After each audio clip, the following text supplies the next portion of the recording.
Why and what is uncurated conversations? The why is my fascination with conversation, my fascination with people, my fascination with finding out who are you, where do you come from, why did you make that decision? And I think stories are important. Our society is built on stories, and it's within those stories where we find resilience and hope. And my goal is that we can find that resilience and hope in each of the guests that I invite over and we have a conversation with. And for me, that is why I am fascinated by not only people, but by stories and conversations.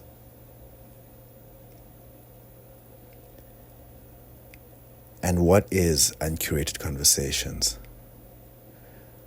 Uncurated Conversations is a platform hosted by me, Mlamli Mayosi,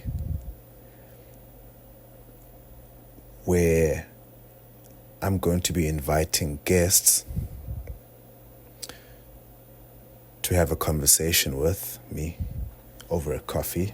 And these guests might be a homeless person, someone I don't know. Could be a friend of mine, someone I know very well. Or it could be someone I see from far and I think that they have an interesting story and I would like to know more. What I do know is that we're going to have difficult conversations. We're going to have fun conversations. And through those type of conversations, hopefully you can find something that resonates with you, within my guest, and hopefully it will be of benefit to you and me.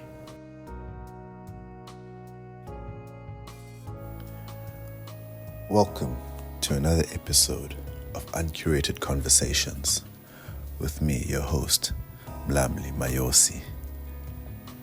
Today's guest is Jessica Haysie. Jessica is a qualified occupational therapist. Jessica has also represented her country, South Africa, in Synchronized swimming, also known as artistic swimming. She's also a formidable long-distance runner and also an IronMan triathlete. Jessica Haysie.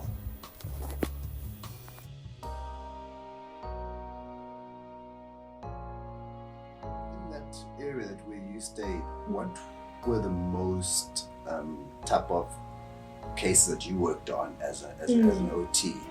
So stroke patients,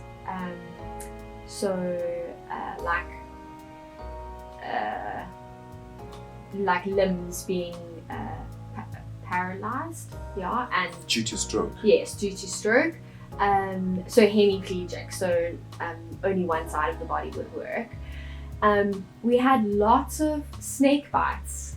Okay. Lots of snake bites, and we would be referred the patients for, because the wherever it was bitten, let's say for instance the hand, would swell so much and become so swollen and edemic that they wouldn't be able to move. And so once the swelling and the healing takes place and the doctor addresses it, then we would be brought in for just like general mobilization and assessing the movement and the strength and the function in that part of the body. So that was a very interesting and different thing.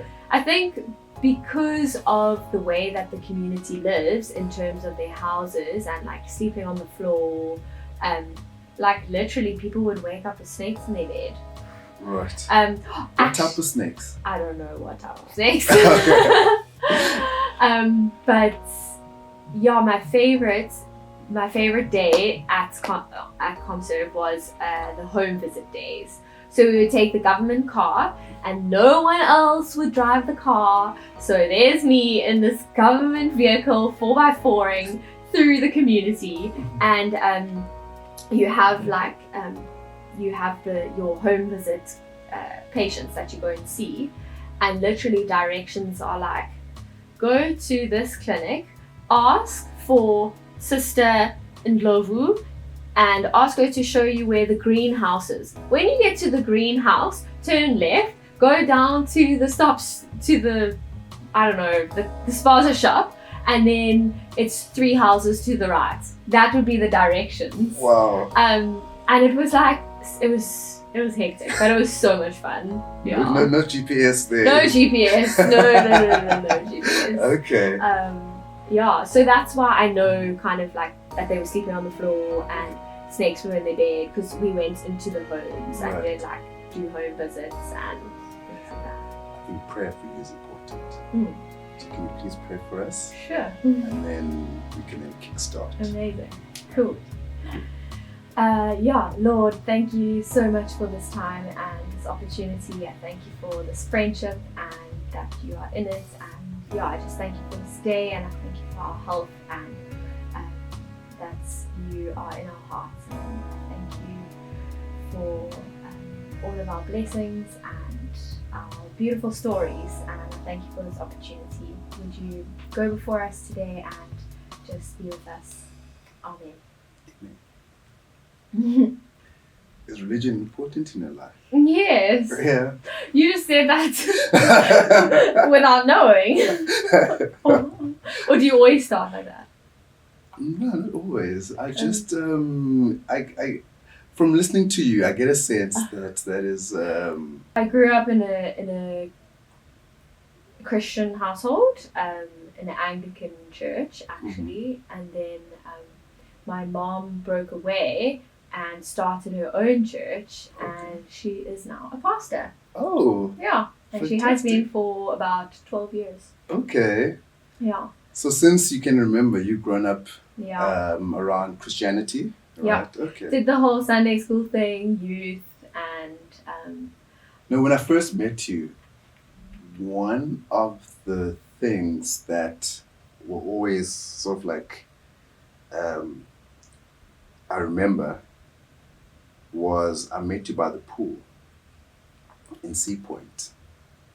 That was the first time I met you.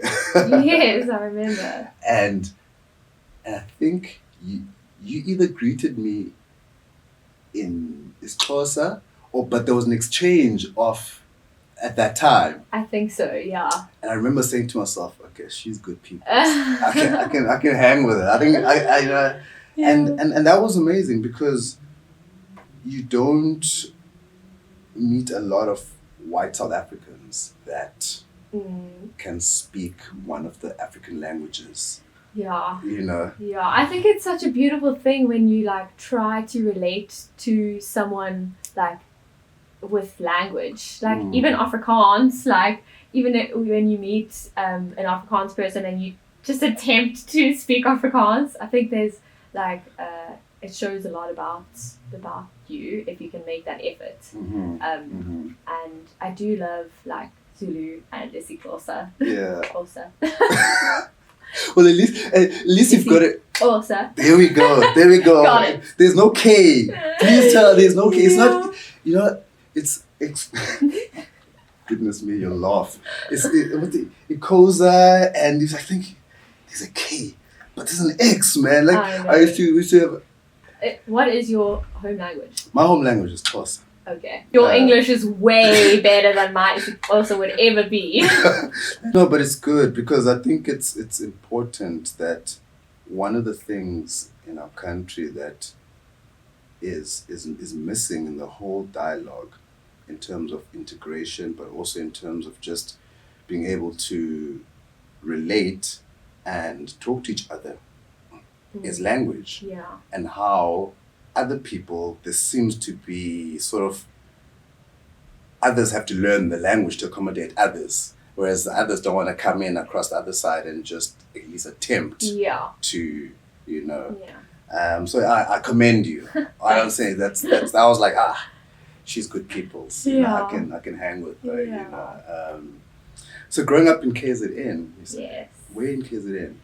In the heart of Durban. Oh, okay. Yeah. I went to all girls Catholic school. Okay. From grade grade 1. Grade 1, right. Yeah, from grade 1. I was always pretty sporty. Okay. What sports did you play? I did hockey. Okay. Loved hockey. And swimming. And a little bit of running and cross country, but I wasn't so good at it actually. I had like high performing parents. What does that mean? Like so my dad was a South African hockey player. He was a goalie, and my mom was a South African netball player. I definitely tried out both. I tried netball and hockey, and then I said, sorry mom, I'm going with hockey. Okay. Yeah, and what about hockey was the attraction versus the netball? I don't know actually. I think I just I loved the hand-eye coordination skill and using the stick and ball. I also did synchronized swimming while I was at school, but it wasn't offered as a school sport, so I did it outside of it. And people always ask me, oh my gosh, how did you get into that? Which is a valid question because it is a very interesting, like niche sport. Right. So I had an au pair when I was growing up because my mom and dad worked full time, so they weren't able to pick us up and stuff. So I had an au pair, and she coached swimming at a swim school where they did synchronized swimming. And at the time I was, I think, like 8, and I was doing gymnastics, ballet, swimming, and my au pair said to me, you know, you doing all these things, why don't you just combine them and try it in the water? And so I did, and the coach was like this really old lady who sat on the side of the pool with her legs wide open. It was great. And yeah, she told me I was good. She told me to come to a competition. I did well, and the rest is history. 20 years down the line. Wow. Yeah. Wow. Okay. That's crazy. It's always the case sometimes, right? That someone else takes you to something, exposes you, and then you just realize that that flower just opens. Yeah, exactly. Okay. So it was just synchro, swimming, gymnastics, and hockey just throughout school. Yeah. Well, I had to stop gymnastics and ballet to do more of the synchro training. Right. Yeah. And academics, I mean, weren't your parents worried that too much sport and... Yeah, you know, luckily I'm a hard worker. Okay. So I think I get like this, I have this thing where I put on myself, I think, like pressure to perform, and not only on the sports field but like also in school. So I always worked really hard I wasn't blessed with the brains that my brother just naturally got. He does like all the extra maths. It's like maths paper 3 and add maths and this maths. High grade maths. Yes, and then gets like all A's for them in matric. Anyway. Is he a sportsman? He is. He's a very good rugby player. Okay. And fast runner. Okay. So he did get both, I guess. Both good genes. But he can't swim. Okay, there we go. Sorry, Jared. Okay, all right. So talking about him, is he your only sibling? Oh, complicated, Charles. Okay, do tell. So he was my only sibling until I was 10 years old. So for the first 10 years of my life, I grew up in this family of 4 and pretty solid, like, you know, safe. Like, this is what I knew. Very, like, cozy for 4 of us family. And then when I was 10, my brother was 8, we got sat down by my parents and they told us that along the line, my dad had had another child. 6 months before my mom was pregnant with me. And so that's my sister, my half sister. And so basically, like, I take my hat off to my mom. She was the one who was like, to my dad, how can you allow a child to grow up in this world without their father when you are here, you know? Because he hadn't had contact with her. And so they reached out, they made contact with her, and ever since then Synchronized came and joined us on like every school holiday and things like that. And it was a big transition for our family and for her, because like I think you do a lot of forming of like relationships and your idea about family in those foundational years before you're 10 years old, you know. So it was quite a disruptive time, but I wouldn't have it any other way if I look back now. So we had a little addition to our family, and then when I was about 15, I made friends with, so my brother's name is Jared, okay, and I made friends with you know, like when you're in grade 9, you go hang out at a shopping mall. Anyway, made friends with this group of guys, and one of the guys was named Jared, and he came to our family Christmas one year and New Year. Anyway, his mom had previously passed away, and then that January his dad died, and he had absolutely no one. And so my mom, being the incredible human that she is, and my dad, took him in to our family, and a few months later he was like my adopted brother. Right. Yeah. Oh, so fantastic. I love to tell people that I have 2 brothers named Jared. Oh wow, that's crazy. Yeah. Okay, and then are you the eldest out of all the siblings? No, so my half sister is 6 months older than me. Oh yes, I remember. Yeah. Then me. All right. Then No. So Tennille, big Jared, me, little Jared. Aha. Yeah. Okay. Yeah. Did that have an impact on your relationship between your dad and your mom, in terms of Tennille? Yeah. Definitely. I think that they had worked on it a lot previously, when we didn't know about it, and they did, you know.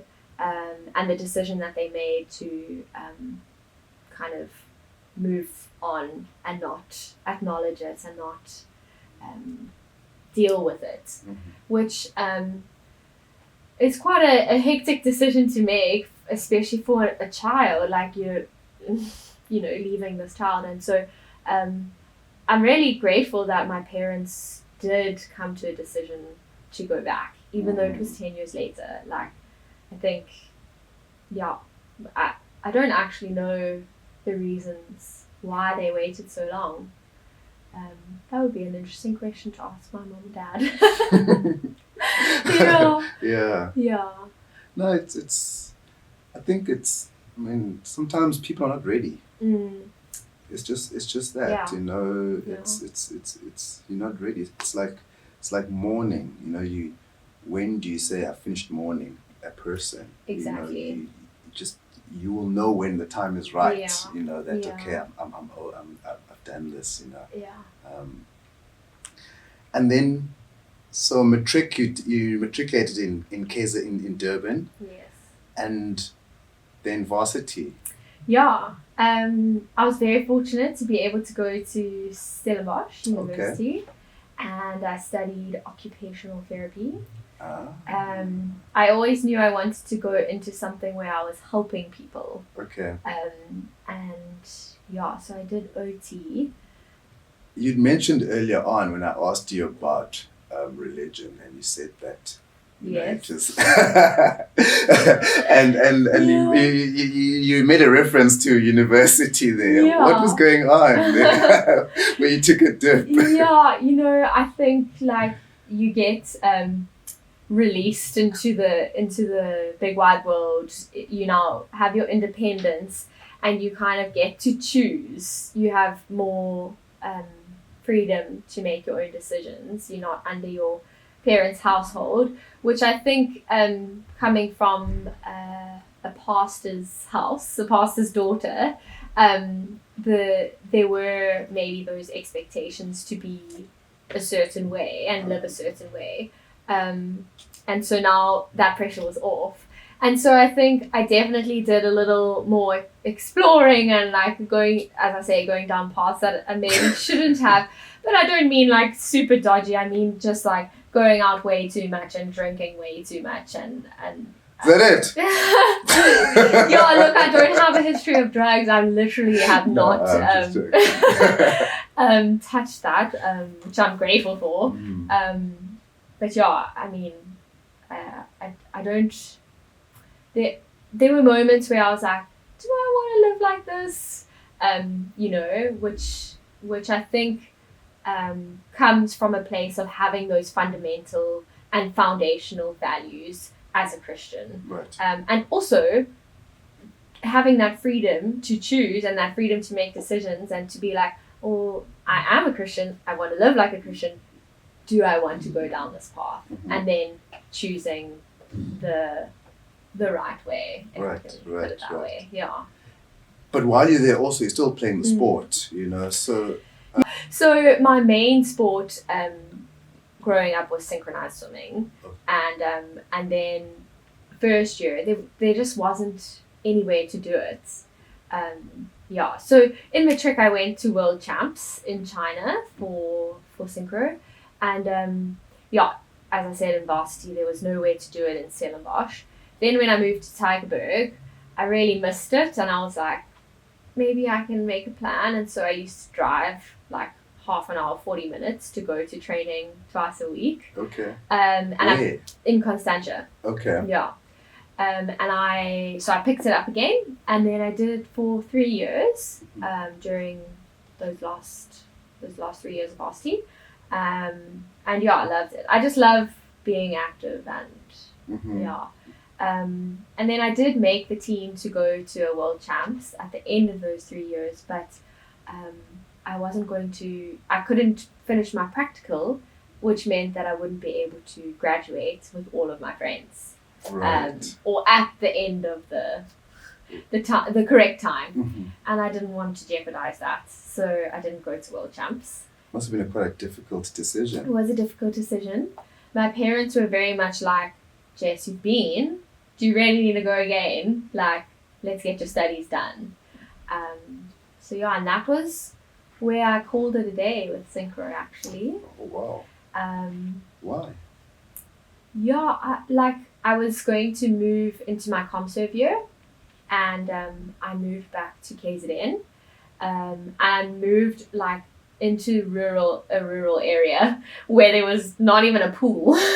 So there was literally no chance of me being able to train. Right. And I just figured, you know, like, is it worth pursuing, or how will I pursue it? And, you know, like South Africa had kind of, the level hadn't really improved, and we weren't making much progress. We were kind of staying the same. So I just thought... What year are we talking about? 2015. 2016. Yeah, 2016 I did my ComServe year, and that's when I stopped. At that stage, do you know how many South African teams had been to the Olympics? Because I can imagine, I'm assuming the Olympics is the benchmark that you measure yourself against. Yeah, right? Yeah, of course. So up until that time, 2015, 2016, do you know how many Olympic synchro teams have gone to Olympics? Yeah, so no teams from South Africa, but like the last time they had gone was like 1994, I want to say, or 3, I can't remember which. Okay. Or 2. In the 1990s. But in the 90s, yeah. In the 90s. When South Africa first got accepted to be able to compete in the international sport. That was the last time that... oh, wow. Well, yeah, the last time that they had been to the Olympics for synchro. So it kind of, at that point, it felt like it was not on the cards at all. Like South Africa would never get to the Olympics. It was world champs, and we were going to world champs, and we were coming last. So part of me was like, I've been to world champs, I've had the experience. You're gonna go and come last again. Is it worth it? But then the girls that were swimming with you in that synchro team, were they carrying on with synchro? Yeah. And are they, some of those girls, are they still swimming right now? Yeah, they are. Okay. Yeah. Okay. Yeah. Okay. Yeah. Yeah, gosh, I can imagine. I mean, it must have been quite a difficult decision between world champs and but I mean, I guess having been already there, it sort of made that a bit easier. Exactly. Right. Yeah. Tell me about your comserve. Oh, my comserve year. It was the best. It was the best year. I don't want to say of my life, but it was really the best year. I had such a great time. So I was sent like 3.5 hours up north in KZN to a rural hospital in Bethesda. Bethesda. Yeah, so the town was Umkuzi. Okay. And so you had to drive up the mountain, the Ubombo Mountains. Okay. And I stayed on the hospital property in the government's accommodation there. And yeah, like there were spaza shops around. That was it. So you had to come 20 minutes down the mountain to go to like a spa or a shop. So yeah, it was really different to how I was used to living. In what way? I think just like the convenience of shops, like being all around you, and then just general like city life, like houses all around you, tall buildings, shops. Like bearing in mind I had just come from Cape Town, so it's very fancy. It's Cape Town. It's Cape Town. And so. But did you choose to go there, or was it sort of like a lottery, and then you just get placed wherever you? Yeah, so you can apply for 5 places. That was my first choice. Okay. Yeah. Why that place? I think I am the type of person that likes a challenge, likes a little adventure, and I had heard good things about the place, and I didn't mind going back to KZN. I opted for KZN because I could come home if I needed to, whereas if I was like in the Northern Cape, I would be super isolated. So yeah, I went for KZN. Okay. Yeah. Okay. No, what a challenge! I mean, they say from Cape Town to. Yeah, and to like living in the hospital accommodation and then being surrounded by like shacks and like settlements and cows on the road, and like totally immersed in a different culture and different like living environments, which I think is so good. Like you have to be like taken out of your comfort zone to learn, and to, I don't know, shape your experiences and your opinions about the world and other people. And that's where I learned a lot of Zulu. Okay. Yeah. Okay. I walked around the hospital with it was a tiny little dictionary. Yeah, so I'd go to the little gogos and say, Sawubona, Johnny. And then, like, Slalapati. I know. Sit up. Pakamisa. Pagam. And what? Now I can't remember anything. Mas kulum. Mas kulum. And like like Goba Idolo and yeah. Now I can't remember anything, but anyways. But we'll start off with Molo Unjani. Yeah. Unjani. Ndiyaphila. Okay, that's good. Unjani.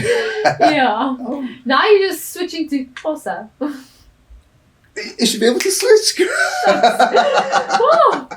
Yeah. See, that's the it's one of the beautiful things about coming back to what you're saying about exposing yourself to different cultures, is that I know when I was growing up, for a very long time in my life, I was exposed to the white culture.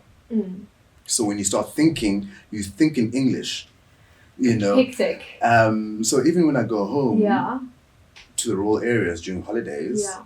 I'm still in that mindset because I was at boarding school. Oh, okay. So I wake up in the morning, I'm around white Yeah. people, Yeah. white kids, right? And at that stage, going to boarding school, there were probably about 5 of us or 5. I want to say us in terms of black kids. Okay. I think there were probably about, I could be wrong, but maybe 100 kids altogether. Wow. So, and it was right in the beginning when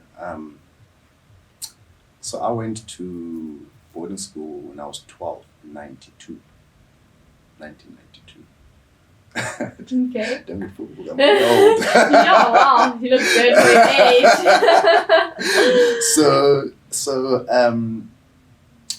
So every day I was exposed to English, and then so you start thinking like English because you're speaking English the whole day, you know. But the beautiful thing now is that when I was going home, I used to go home, I used to now be forced to, not because I couldn't, but I used to be able to speak Xhosa. Yes. So I speak Xhosa. So that's switching between English, Xhosa, Zulu, a little bit of Tswana here and there. You know, it's quite easy in the moment because one has been exposed to all these things. And that's very cool. I think you're very lucky that you have that. And how's your Afrikaans? Kan Afrikaans praat. Ja, kan 'n bietjie Afrikaans praat. Ek kan nie sê Afrikaans praat, maar ek kan 'n bietjie Afrikaans praat. I'm impressed. So the school I went to was a predominantly English school. You know, we were against Afrikaans. Yeah. And then, as the universe would have it, my second job, the lady that I was working with, she was from Oudtshoorn. And she could not speak English. Oh my. And we're like this. We used to like rove around together. And that's how I learned Afrikaans. That's amazing. So I used to speak English to her, then she answers back in Afrikaans, and then da. It's the only way to learn. And then that's how I learned it. Yeah, you know. No, it's beautiful. I mean, it's a lovely language. It really is a lovely language. Very expressive. Yeah. But so is Xhosa. Yes. That's true. So take me through a day at the hospital there. We'd go into the hospital and we'd get our stat sheets. We'd go into the OT office, and there was a head OT, and then 2 ComServes and another OT. So there were 4 of us all together. Right. Is that right? Yes. And then we'd grab our stats sheet, and you'd be allocated to different wards. So some would be on like the TB ward, and some would be on peds, so the kids ward, and then you would go to that ward and make sure that you see all your patients throughout the day, which is something that you have to juggle because sometimes they are busy with the doctor or they're busy with another health professional. You just have to make sure that you see all your patients that you have on your stats sheets by the end of the day, and then any new referrals that come in. And then there's OPD, which is outpatients department, where you get walk-ins, and those will be like referrals from the doctors, like, and it can range from literally like hand injuries to amputations, to everything. So there would always be someone in OPD to handle the walk-in referrals. Okay. Yeah. In that area where you stayed, what were the most type of cases that you worked on as an OT? It's more of a relationship, and I have quite good relationships with people from that informal settlement. But just that seeing himself in that state, you know, and how did you ever have an experience with patients like that, and how important is that towards the patient's recovery? Yeah. So if you're 30s and single and a woman, you're in not a lot of opportunity. And so I think the drive to do, to do something was to, I don't know, I guess take some sort of like hold back on my life in one specific area